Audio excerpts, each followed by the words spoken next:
Hello everyone, कैसे हो। हाँ, बहुत लेट हो गया, बहुत दिन बाद। एक्चुअली मेरा इंटरनल चल रहा था, तो इस कारण से डिले हो गया। सॉरी फॉर देट, नहीं तो ये वीडियो काफ़ी पहले ही आने वाला था। कोई बात नहीं।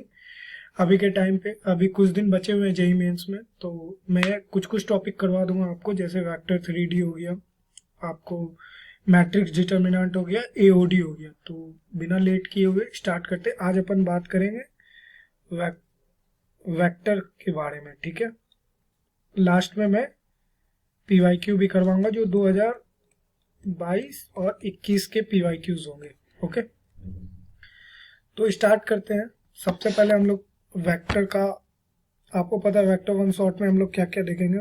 बहुत नॉर्मल नॉर्मल चीज, टाइप्स ऑफ वेक्टर, जो कि ज्यादा important. Types of vector,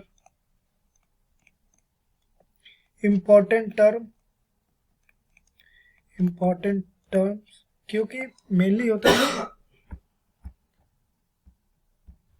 important term. जैसे कि अपन बात करेंगे कोप्ले coplanar vector, sorry for the spelling. Coplanar, sorry, PLAIN होता है ना, planar. Collinearity, collinearity, cross product, dot product. फिर तुम्हारा और क्या क्या है, एक लिग्रांजेस आइडेंटिटी है तुम्हारा, ठीक है। लिग्रांजेस एंड आइडेंटिटीज है।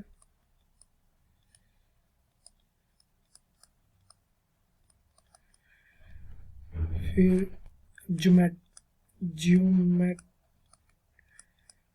ज्योमेट्रिकल मीनिंग, या ज्योमेट्रिकल यूज जो भी है तुम्हारा इसका क्रॉस प्रोडक्ट के, जिस पे क्वेश्चंस बनते हैं। उसके बाद अपना क्या है, STP है, VTP है। भाई ये तो बहुत इंपॉर्टेंट है, बहुत इंपॉर्टेंट है। मतलब 3 में से 2 क्वेश्चन तुम्हें इसका मिलेगा ही मिलेगा, ठीक है। तो देखते हैं अपन कहाँ तक कवर कर पाते हैं, क्योंकि ज़्यादा है नहीं वैसे इसमें। फिर तुम्हारा, हाँ, VTP तक अपन करेंगे, VTP तक ही है तुम्हारे सिलेबस में जेई मेंस में। तो फिर VTP के आगे अपन क्वेश्चंस करेंगे। ओके, तो स्टार्ट करते हैं। चलो, हाँ तो भाई स्टार्ट करते हैं।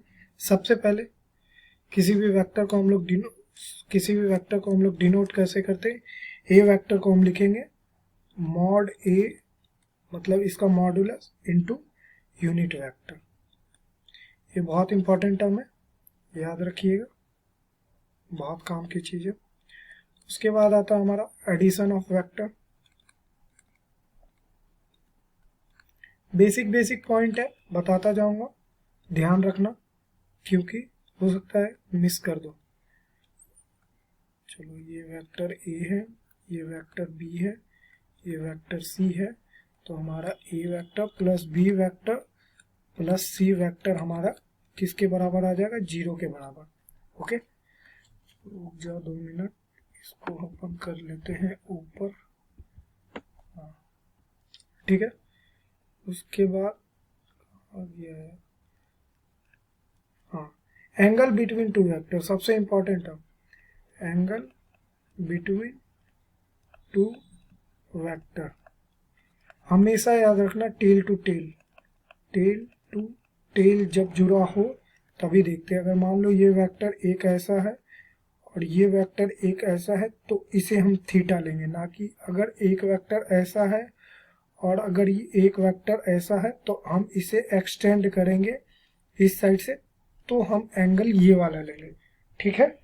हमेशा ध्यान रखना। और angle between A and B को हम लोग ऐसे रिप्रेजेंट करते हैं, जो भी है तुम्हारा थीटा। ये बहुत काम की चीज है, डॉट प्रोडक्ट में बहुत काम आएगा, ठीक है। तो जो नेक्स्ट है अपना section formula. Section formula, section formula क्या कहता है हमारा, चलिए, ये एक लाइन है, ये एक पॉइंट है आर और इसका पोजीशन वेक्टर है हमारा आर, ठीक है। ये एक वेक्टर है ए और ये वेक्टर एक है हमारा बी, ठीक है। ये m/n में डिवाइड है, तो हमारा आर वेक्टर जैसे सिंपल कोऑर्डिनेट में लिखते हैं वैसे ही लिखते हैं। इसको क्या लिखेंगे, m b plus n a upon m plus n, ठीक है। सेकेंड हमारा क्या है, किसी भी ट्रायंगल का सेंट्रोइड लिखना हो, ये मान लो आप एक ट्रायंगल है, चलो बी ऊपर बना हुआ है, ठीक है। इसका बी ऊपर लिख लेते हैं, बी वेक्टर, ठीक है। ए वेक्टर, ठीक है। सी तुम्हारा सी वेक्टर, तो अगर हमें ये मान लो ये जी है तुम्हारा सेंट्रोइड, तो जी वेक्टर हम लोग लिखेंगे A vector plus B vector plus C vector divide by 3। जैसे तुम्हारा कोऑर्डिनेट में लिखते हैं वैसे लिखते हैं, सिंपल सी बात है, ज़्यादा लोड नहीं लेना है, ठीक है। तो अपन देखेंगे vector equation of a line, okay. तो vector equation of a line होगा, चलो मान लो कि ये एक लाइन है, ठीक है। ये ए वेक्टर, ठीक है, ये बी वेक्टर, ठीक है, और ये आर कोमा आर वेक्टर है, ये तुम्हारा बी कोमा बी वेक्टर है। तो हम लोग क्या लिखेंगे, A R vector is equal to lambda time A B vector, position vector को माइनस करेंगे इसमें से, ठीक है। तो R vector minus A vector equal to A vector, sorry ये नहीं है, लैम्डा टाइम्स ए बी का होगा B minus A vector, B minus A vector, ठीक है। तो हमारा आर वेक्टर क्या आ जाएगा, A vector plus lambda time B vector minus A vector, ये हमारा वेक्टोरियल फॉर्म ऑफ लाइन है, ठीक है। ये हमारा होता है पॉइंट, ठीक है, ए को पॉइंट बोलते हैं, और ये जो बी माइनस ए है हमारा, ये हमारा डायरेक्शन शो करता है, ठीक है। बहुत काम का, बहुत काम का, बहुत काम का, एकदम 3-4 स्टार लगा लो इसमें, ठीक है। और अब है equation of line A parallel to B vector है तुम्हारा, तो इसमें हम लोग डायरेक्ट लिखते हैं R vector equal to A vector plus lambda time B vector, ठीक है। डायरेक्शन सेम होती है इसकी हमेशा। तीसरा सबसे इंपॉर्टेंट चीज आता है orientation of line, orientation sorry of line, ठीक है। लाइन कितने टाइप का हो सकता है, या तो पैरेलल, ठीक है, या इंटरसेक्टिंग, या नॉन इंटरसेक्टिंग, नॉन इंटरसेक्टिंग, ठीक है। नॉन इंटरसेक्टिंग और नाइदर पैरेलल, नॉन पैरेलल, ठीक है। इसे हम लोग बोलते हैं स्क्यू लाइन, स्क्यू लाइन, ठीक है। और ये दोनों हमारे कहलाते कोप्लेनर, ठीक है, कोप्लेनर, ठीक है। ये चीज हमेशा याद रखना, क्योंकि कभी कभी पेपर में आ जाएगा तुम्हारा, निकालने आ जाता है। जैसे कि अभी अपन देखते हैं, एक क्वेश्चन देख लेते हैं, चलो तुम्हारा एक एग्जाम्पल है कि एक R1 तुम्हारा दिया हुआ है, क्या दिया हुआ है, -1 सॉरी 1, -1, -10, ये ठीक है, plus lambda time 2 -3 8, and R2 हमारा दिया हुआ है 4 3 -3 -1 प्लस म्यू टाइम 1 -4 और 7, ठीक है। तो हमें इसमें बताना है कि लाइन क्या इंटरसेक्टिंग है या पैरेलल है या फिर जो भी है तुम्हारा। सबसे पहले अपन जनरल पॉइंट मानेंगे, तो R1 का जनरल पॉइंट क्या हो जाएगा, 2 lambda plus 1, 2 lambda plus 1 minus 3 lambda minus 1, 8 lambda minus 10, 8 lambda minus 10। R2 का जनरल पॉइंट क्या होगा, जनरल पॉइंट, ठीक है। तो जनरल पॉइंट इसका क्या हो जाएगा, म्यू प्लस 4, उसके बाद क्या, माइनस 4 म्यू माइनस 3, उसके बाद है तुम्हारा 7 म्यू माइनस 1, ठीक है। उसके बाद क्या करेंगे, इसको इक्वेट करेंगे, ठीक है। किसी भी दो टर्म को इक्वेट करेंगे, अगर लैम्डा और म्यू की वैल्यू सेम आ गई तो लाइन इंटरसेक्टिंग है, और नहीं आए तो लाइन स्क्यू लाइन है, ठीक है। If lambda equal to mu आ गया, मतलब किसी भी दो, मतलब देखो अगर लैम्डा इक्वल्स टू म्यू नहीं, लैम्डा और म्यू की वैल्यू आ जाती है, लैम्डा एंड म्यू की वैल्यू आएगी, ठीक है, इक्वेशन से।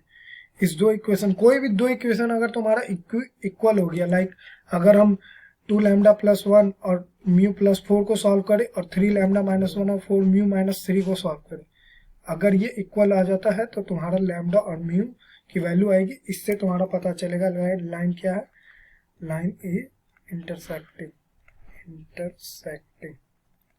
ओके। तो अब आगे बढ़ते हैं धीरे धीरे,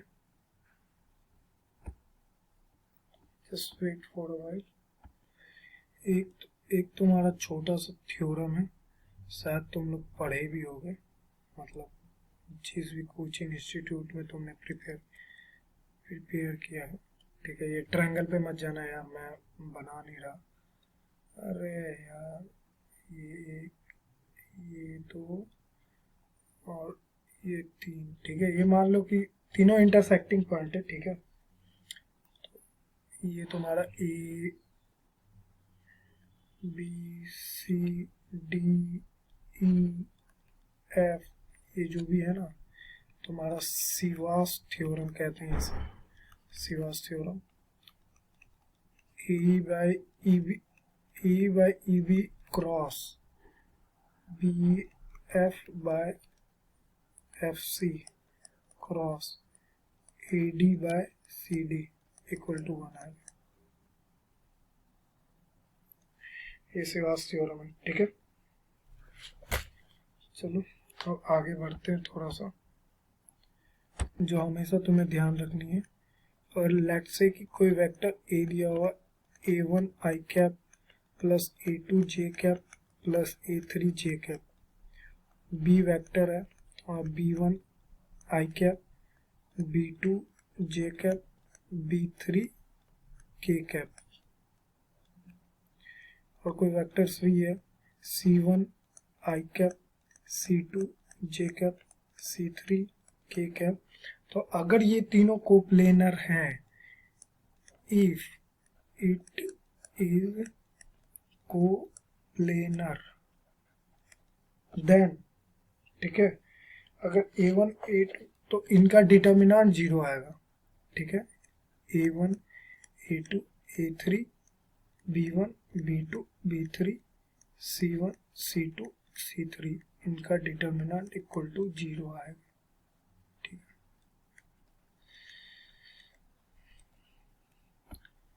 ठीक है, इसके अलावा तो ये बात, और एक चीज हमें,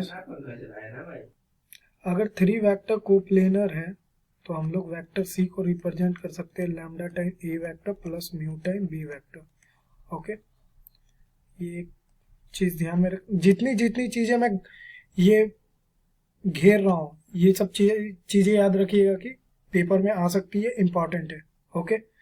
और दूसरा, अगर 3 लाइन कंकरेंट है, इफ 3 लाइन्स आर कंकरेंट मतलब एक ही पॉइंट से निकली हो, देन डिटर्मिनेंट 0 होगा, ठीक है। डिटर्मिनेंट इक्वल टू 0, ठीक है। ये सब चीज इंपॉर्टेंट है, जितनी चीजें मैंने रेड मार्क की है, तो ध्यान रखिएगा। Thank you.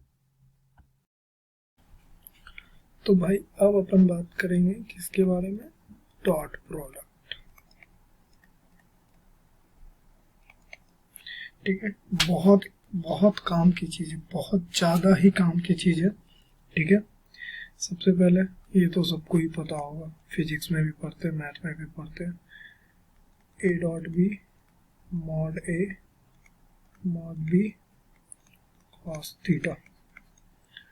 एक चीज ध्यान रखना, थीटा बिलोंग्स टू 0 to, ठीक है।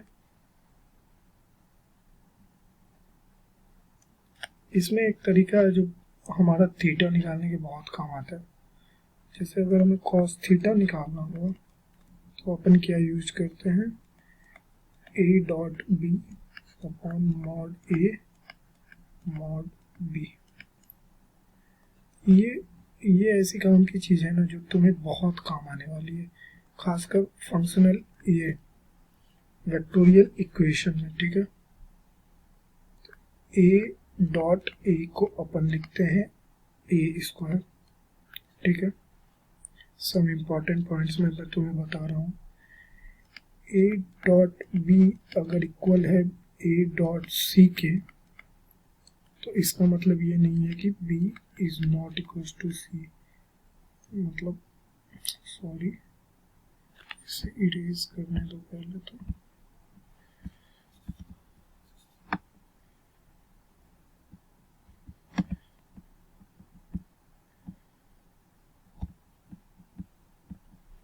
इसका मतलब ये नहीं है कि इट डजंट इम्प्लाइज दैट कि बी इक्वल टू सी है तुम्हारा। ठीक है, अगर A dot B equal to C है। एक और चीज आती है हमारी, प्रोजेक्शन ऑफ बी। एक और चीज आती है projection of B on A. Projection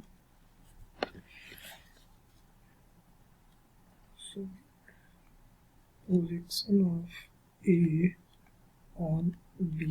ठीक है, देखो उतना डेरिवेशन करके समझाने का टाइम नहीं है, क्योंकि तुम्हारे पास भी टाइम नहीं, तुम्हारे 3-4 दिन में पेपर आने वाले हैं। तो कोशिश करो कि जो बता रहा हूँ उस चीज पे ध्यान रखो। और इसमें एक चीज ध्यान रखना, ए का बी पे प्रोजेक्शन। ठीक है, तो इसके लिए अपन यूज करते हैं ए डॉट बी अपॉन जिस पे प्रोजेक्शन कर रहे हैं उसका मॉड ले लेंगे नीचे। ठीक है,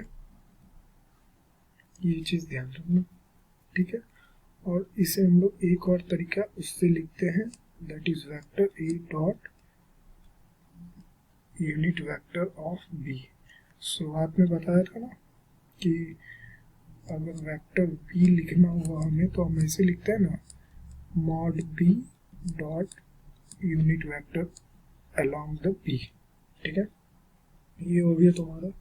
अब देखो डॉट प्रोडक्ट का कुछ चीज है जो मैं बता दे रहा हूँ यहाँ पे, वो चीज तुम देख लेना तो वो तुम्हारे ज्यादा काम की रहेंगी।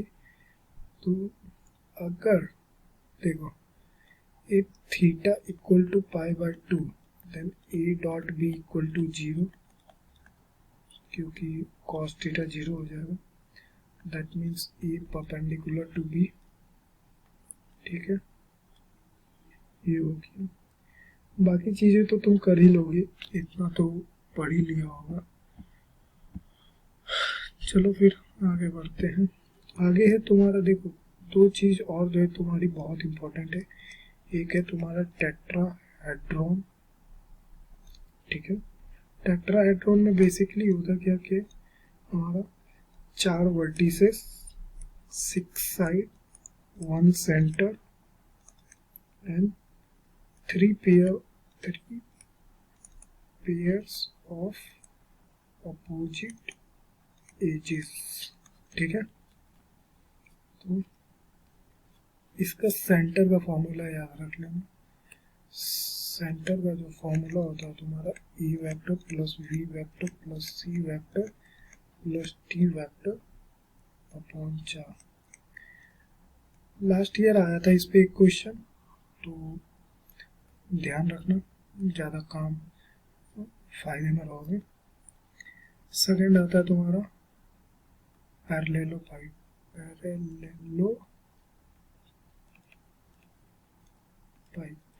ठीक है।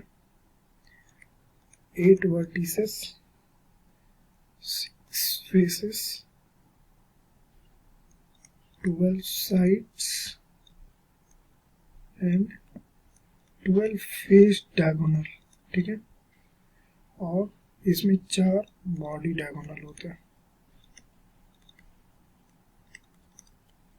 इसका सेंटर होता है, एक तो हमारा 0 होता है ऑरिजिन, ठीक है, plus A plus B plus C by 2, ठीक है।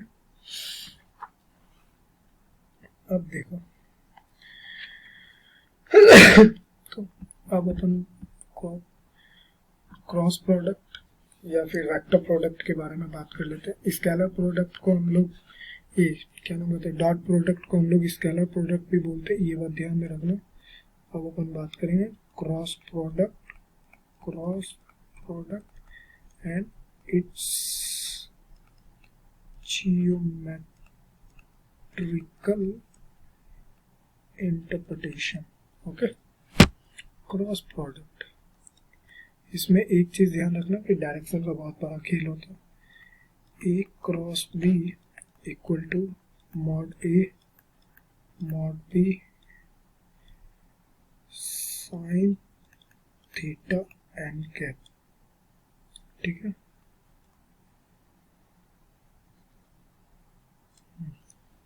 साइन थीटा एन कैप इसलिए क्योंकि एन हमारा वो unit angle, unit vector sorry, ठीक है, वो हमारा डिसाइड करता है। उसके बाद इसके कुछ लॉ कि अगर देखो A cross B is not equal to B cross A, मतलब ये एसोसिएटिव या डिस्ट्रीब्यूटिव लॉ को फॉलो नहीं करता। सबसे इंपॉर्टेंट बात, तो सर ए क्रॉस बी को हम लोग क्या लिख सकते हैं, ए क्रॉस बी को हम लोग लिख सकते हैं minus of B cross A, ठीक है, ये सही है, ठीक है। उसके बाद N is the unit vector, हाँ इसमें तो मैंने तुम्हें बता दिया क्या है, ये यूनिट वेक्टर जो perpendicular to A and B, ठीक है। ए और बी के परपेंडिकुलर वो होता है, आई क्रॉस जे तुम्हारा के आएगा, के क्रॉस आई तुम्हारा जे आएगा, समझ गए, जे क्रॉस के इक्वल टू आई आएगा, फिर लेकिन आई क्रॉस के तुम्हारा माइनस जे आएगा रिवर्स ऑर्डर में, ठीक है।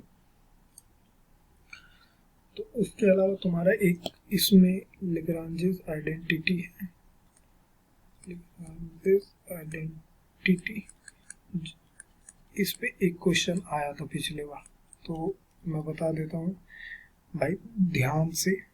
अगर हम लोग ए क्रॉस बी का होल स्क्वायर निकालते हैं तो ये हमारा आता है मॉड ए का स्क्वायर इनटू मॉड, ये मॉड है, मॉड बी का square minus 2 A dot B का होल स्क्वायर, ठीक है। ये चीज याद रखना, काम आएगी। और कुछ चीज है जो बताने लायक है, वो मैं बता देता हूँ, ठीक है। तो थोड़ा बहुत लिखने में प्रॉब्लम आ रही है यार, पता नहीं क्यों, ठीक है।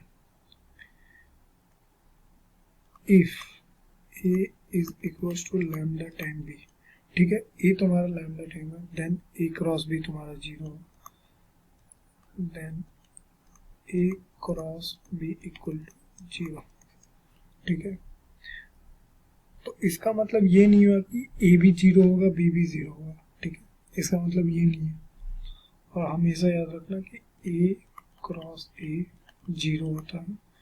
निकालते कैसे हैं, डिटरमिनेंट फॉर्म में, आई जे के A1 A2 A3 B1 B2 B3 open कर देना, डिटरमिनेंट को आ जाएगा तुम्हारा।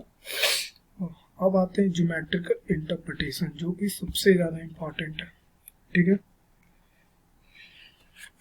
2 मिनट रुकिए।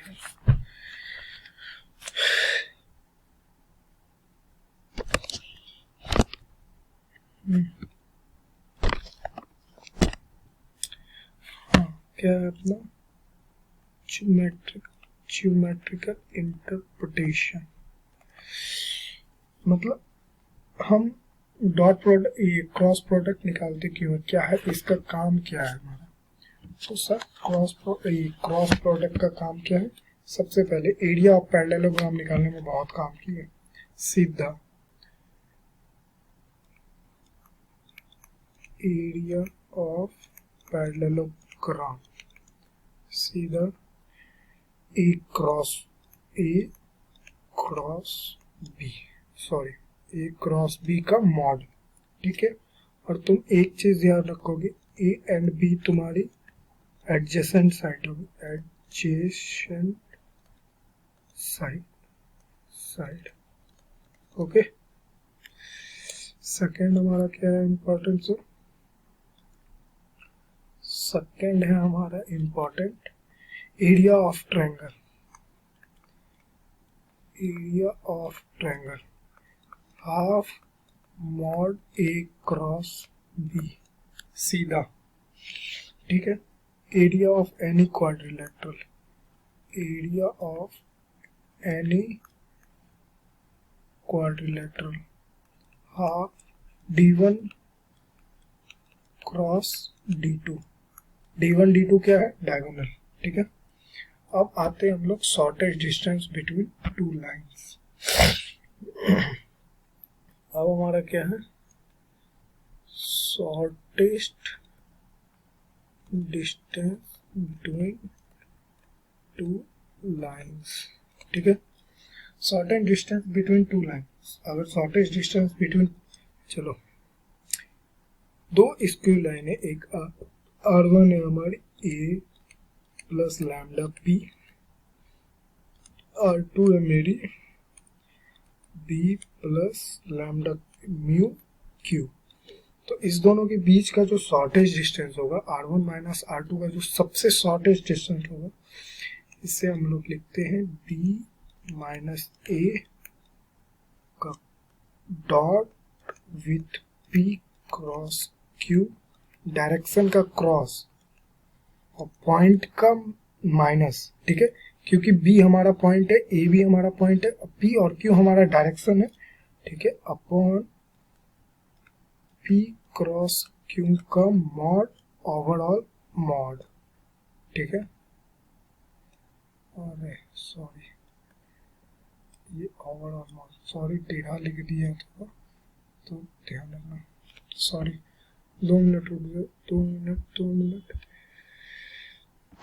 तो b minus a dot p cross q upon p cross q का मॉड ओवरऑल मॉड, ओके। तो अब दूसरा देखते हैं हमारा क्या है, दूसरा हमारा shortest distance between two parallel line. तो shortest distance between parallel line, parallel line का हमें एक चीज पता है कि डायरेक्शन सेम होती है बट पॉइंट डिफरेंस होगा, तो इसमें हमारा हो जाएगा b माइनस सी का अपन क्रॉस लेंगे c के साथ, सॉरी b माइनस a का क्रॉस लेंगे c के साथ अपॉन मॉड c, ठीक है। ये यहां तक हो गया। अब हमें पढ़ना क्या है, अब हमारा है STP एंड VTP, ये दोनों एक इम्पॉर्टेंट टॉपिक है जो कि अपन डिस्कस करेंगे अब थोड़ा सा। अभी तक मैंने आप लोगों को क्रॉस प्रोडक्ट के बारे में बता दिया, डॉट प्रोडक्ट के बारे में बता दिया, कोलिनियरिटी के बारे में बता दिया, distance, shortage distance between to line, ये तीनों फॉर्मूला बहुत इंपॉर्टेंट है, याद रख लेना। और ज्योमेट्रिकल इंटरप्रिटेशन याद रख लेना, क्योंकि उससे डायरेक्ट क्वेश्चन तुम्हें सॉल्व करने में बहुत आसानी होगी, समझ गए। देखो तो अपना टाइम जितना बचा के सॉल्व करते जाओगे उतना अच्छा रहेगा। जेईई मेंस में स्पीड बहुत मैटर करती है। हाँ, तो हम लोगों ने यहाँ तक बात कर लिया था, क्या नाम कहते हैं, क्रॉस एंड डॉट प्रोडक्ट और distance, shortest distance between line. तो अब बात करेंगे हम लोग एसटीपी की। तो बेसिकली एसटीपी का डेफिनेशन क्या होता है, देखो तुम कि हमारे पास कोई तीन वेक्टर है, तो हम लोग क्या करते हैं, ए क्रॉस बी लेते हैं, उसका डॉट लेते हैं सी के साथ। तो ए क्रॉस बी को हम लोग क्या लिखते हैं, mod A mod B sine theta N cap. अब इसका डॉट लेना है हमें सी वेक्टर के साथ, तो इसको क्या लिखेंगे, इसको लिखेंगे mod A mod B mod C sine theta N cap into cos phi. तो इसका ऐसा होता है ना कि एक हम लोग क्यूबिकल बनाते हैं एक्स वाई प्लेन में, ठीक है। और जो हमारा जो ये होता है ना तुम्हारा, ये मान लो एक्स एक्सिस है, यहाँ से अपन अगर इसको देखा जाए, इसको ऐड करते हैं, ठीक है, इसको एक्सटेंड करके, तो ऐसे हमारा कुछ एक डायग्राम बनेगा ना, मतलब एक वो समझो, ये हमारा होता है फाई और ये होता है हमारा थीटा। ओके, अगर हम लोग इसको सी वेक्टर लें, इसको अंदर वाले को बी वेक्टर लें और ए वेक्टर, तो इस टाइप से देखो बेसिकली जो होता है ना हमारा, क्या नाम कहता है, जो हम लोग ये एसटीपी का जो बेसिक डेफिनेशन है, एसटीपी मैंने बता दी, इसे बोला जाता है बॉक्स प्रोडक्ट, ठीक है। और सबसे इम्पोर्टेंट जो इसका ज्योमेट्रिकल इंटरप्रिटेशन है, इसका है वॉल्यूम ऑफ पैरेललो पाइप निकालने में, volume of पैरेललो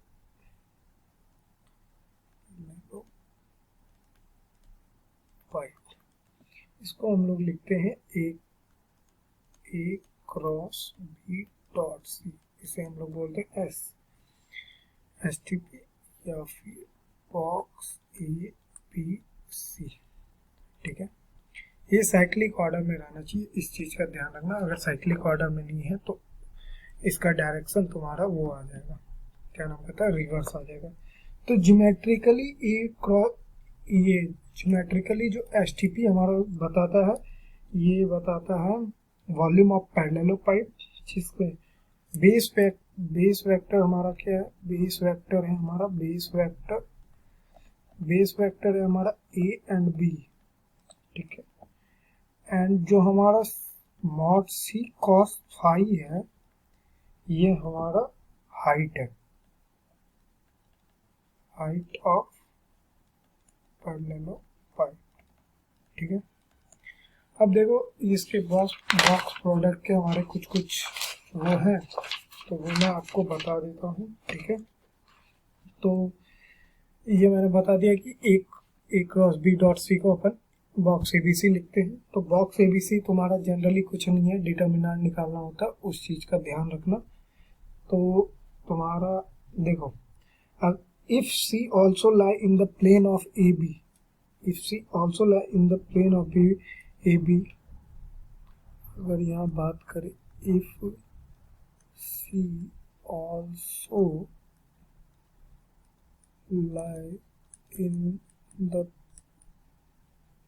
plane of A and B, then box ABC जो होगा तुम्हारा, बॉक्स ABC मस्ट बी 0, क्योंकि वहाँ पे एंगल तुम्हारा क्या होगा, π/2 हो जाएगा।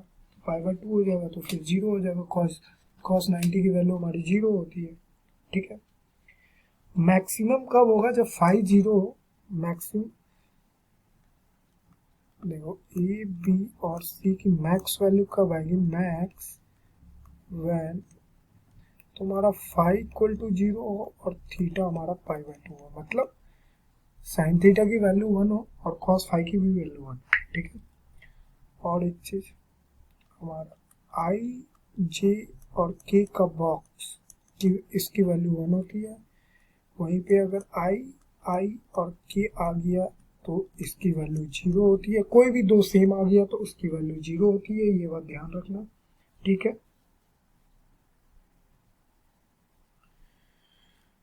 और देख लेता हूँ कुछ है क्या। ज्योमेट्रिकल इंटरप्रिटेशन तो बता दिया तुम्हें, लाइक अगर तुम्हें लिखना है तो ऐसे लिखना पड़ेगा A1 A2 A3 B1 B2 B3 C1 C2 C3, यही है तुम्हारा STP, प्रॉपर्टी ऑफ STP। देख लो ध्यान से, मैं भी मतलब नोट से बता देता हूँ तुम्हें, ऐसा नहीं है कि मुझे भी पूरा याद ही है, ठीक है। STP of three vector when two of them are collinear और लीनियर डिपेंडेंट देन 0। STP कब 0 होगा? STP of three vector, STP of three vector when two of them are collinear equal to 0। अगर देखो तीन में से कोई भी दो कोलिनियर हो गया तो 0, ठीक है। हमेशा साइक्लिक ऑर्डर फॉलो करेगा, ठीक है। A B C equals to B C A equal to C A B, ठीक है। लेकिन वहीं पे अगर साइक्लिक ऑर्डर चेंज हो गया तो फिर माइनस साइन आ जाएगा, ओके। हाँ, तुम्हारा पोजीशन ऑफ क्रॉस और डॉट वो चेंज कर सकते हैं अपन, ठीक है। पोजीशन ऑफ क्रॉस और डॉट कैन बी इंटरचेंज, ठीक है।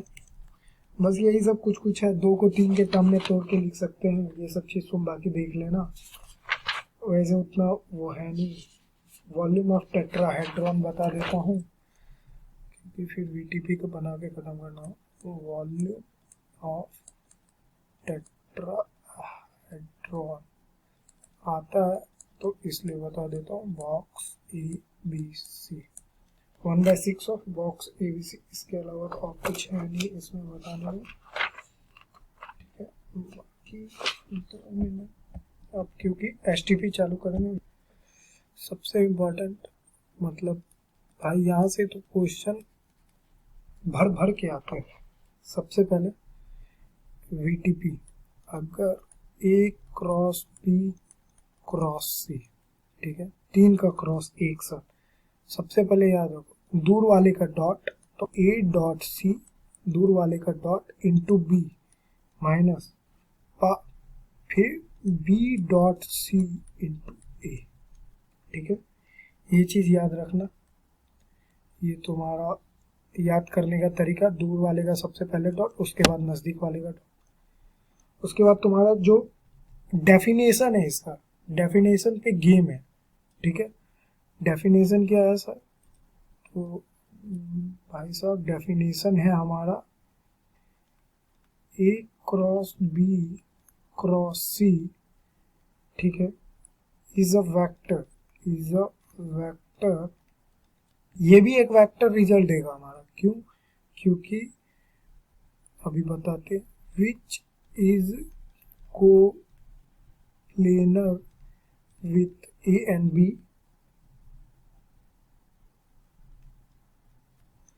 अरे यार मेरा पेन कहाँ चल रहा था, A and B and perpendicular to C। देखो A क्रॉस B जो है ना तुम्हारा, A cross B cross C एक तुम्हारा वेक्टर देगा वो, लेकिन वो जो न्यू वेक्टर आएगा वो तुम्हारा A और B के प्लेन में होगा, लेकिन C के परपेंडिकुलर होगा, मतलब C के नॉर्मल में होगा। यही VTP का सबसे बड़ा लाइन यही है। अब ये चीज अगर तुम समझ गए ना, क्योंकि क्वेश्चन में तुम्हें गिवन नहीं रहेगा कभी कभी कि तुम्हें VTP निकालना है, तुम्हें ये लाइन पढ़ के समझ के तब निकालनी पड़ेगी, ठीक है। A unit vector which is coplanar with A and B and perpendicular to C, ठीक है। तो इसका यूनिट वेक्टर निकाल देना a cross b cross c upon a cross b cross c का मॉड, ठीक है। उसके बाद देख लेता हूँ कुछ और इम्पोर्टेंट टर्म है क्या बताने को। बाकी वो साइक्लिक ऑर्डर्स वगैरह याद रखना कि कुछ कुछ बता देता हूँ जो तुम्हारे काम की है, क्योंकि कभी कभी मेंस वालों का कोई गारंटी नहीं है यार, कुछ भी पूछ देते हैं। Like A cross B, B cross C, C cross A है, तो इसे तुम लिख सकते हो बॉक्स ए बी सी का होल स्क्वायर, ठीक है। और इसे ही हम लोग बोलते हैं वॉल्यूम ऑफ पैरेलल पाइप का होल स्क्वायर, ठीक है। मेंस वाले इसी सब में खेलते हैं यार। अभी तक जितना बताया है तुम्हें, मतलब वेक्टर का स्टार्टिंग से लेके यहाँ वीटीपी तक, अगर इतना भी कर लेते हो, उसके बाद जो मैं अभी प्रॉब्लम करवाऊंगा तुम्हें वेक्टर के, अगर इतना भी करके चल जाते हो लास्ट के टाइम पे, तो तुम्हारे वेक्टर में उतने कोई डाउट बचेंगे नहीं। और किसी दिन क्या कोशिश करूँगा कि नेक्स्ट सेशन जो भी हो हमारा 3D पे हो, क्योंकि 3D भी उतना इम्पोर्टेंट है। 3D या मैट्रिक्स एंड डिटर्मिनेंट मैंने सोच के रखा है, क्योंकि डिटर्मिनेंट और मैट्रिक्स से हमारे दो या तीन क्वेश्चन आती हैं मेंस में भी एडवांस में भी, और उसमें करना कुछ नहीं होता। एक तुम्हारा ग्रामर रूल पढ़ना होता है और कुछ तुम्हारा मैट्रिसेस की प्रॉपर्टी होती है। वेक्टर छोड़ के मत जाना, वेक्टर अच्छे से कर लेना, कोशिश करना। मैं जितने क्वेश्चन करवाऊंगा 10-12 क्वेश्चन मैं करवाऊंगा, और इसके अलावा अगर कुछ क्वेश्चन और कर पाओ, ज़्यादा नहीं 10-5 तो कर लेना, ठीक है। इससे होगा क्या, तुम्हारा कॉन्फिडेंस बूस्ट होगा। अगर तुम्हारा कॉन्फिडेंस बूस्ट हो गया ना, तो भाई एंड मोमेंट पे तुम्हारा कॉन्फिडेंस ही काम आता है, ठीक है। अब तो देखो उतना टाइम नहीं बचा, लेकिन कोशिश रहेगी कि जो नेक्स्ट टर्न आने वाला है, जो अप्रैल में टर्न आने वाला है, तब तक मेरा फर्स्ट सेम खत्म हो जाएगा।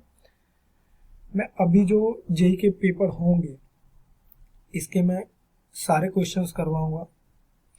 अगर तब तक ठीक ठाक सब्सक्राइबर या फिर ठीक ठाक जनता पुर गई, अगर 50 लोग भी सेशन में बैठने लायक हो गए, तो मोस्ट प्रोबेबली वो सेशन लाइव होंगे, या नहीं तो मैं रिकॉर्डेड फॉर्म में डालूंगा, डिपेंड अपॉन टाइम कितना बच रहा है, क्योंकि थोड़ा टाइम का इशू हो जाता है कॉलेज वगैरह में।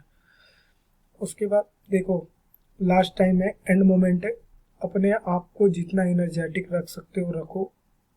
अभी के टाइम पे एंड मोमेंट में होता है क्या कि तुम जितना कॉन्फिडेंट रहोगे उतना ही तुम्हारा पेपर अच्छा जाने के चांसेस रहेंगे, ठीक है। और नेगेटिव पीपल से दूर रहो कुछ टाइम पे, नेगेटिव न्यूज़ मत पढ़ो, कुछ दिन सोशल मीडिया ऑफ कर दो भाई। नेगेटिव न्यूज़ जितना कम दिमाग में डालोगे उतना सही रहेगा। अभी मैंने थ्योरी करवा दी है तुम्हारी ऑलमोस्ट सारी। नेक्स्ट जो मोस्ट प्रोबेबली आज शाम में जो वीडियो डलेगी या आज रात में लेट नाइट, उसमें मैं तुम्हारे वेक्टर के क्वेश्चन करवाऊंगा, ठीक है। 10 क्वेश्चन या 12 क्वेश्चन कर रखे हैं मैंने, वो मैं करवाऊंगा। और मोस्ट प्रोबेबली जो नेक्स्ट वीडियो आएगी तुम्हारी मंडे या ट्यूसडे तक आ जानी चाहिए। अगर नहीं आ पाई तो समझ जाना कि जेई के बाद ही अब सारी वीडियो आएंगी। तो देखो अच्छे से पढ़ाई करते रहो, और कोई भी लोड मतलब कोटा में जो भी सीन चल रहा है यार, काफ़ी बुरा लग रहा है, लिटरली काफ़ी बुरा लग रहा है। तो मस्त आराम से पढ़ाई करते रहें, चिल करो, ज़्यादा लोड मतलब सब हो जाता है, ठीक है। मेरा भी नहीं हुआ था यार, बट हाँ अभी जहाँ भी हूँ एफर्ट्स मार रहा हूँ और मैं सेटिस्फाई हूँ। मेन चीज़ होती है कि तुम्हें अपना बेस्ट देना होता है, बस उस चीज़ पे ध्यान दो, बाकी चीज़ों पे ध्यान मत दो। अच्छे से पढ़ाई करते रहो।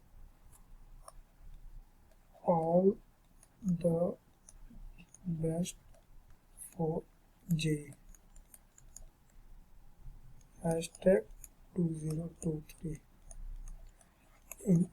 ज़्यादा लोड मत लेना, मस्त आराम से, मस्त चिल माइंड। और भाई शेड्यूल सुधार लेना, ठीक है। जिसका मॉर्निंग शिफ्ट में पड़ा है, मॉर्निंग शिफ्ट में जगने की आदत डाल लो, ठीक है। चलो तब तक के लिए बाय, फिर मिलते हैं।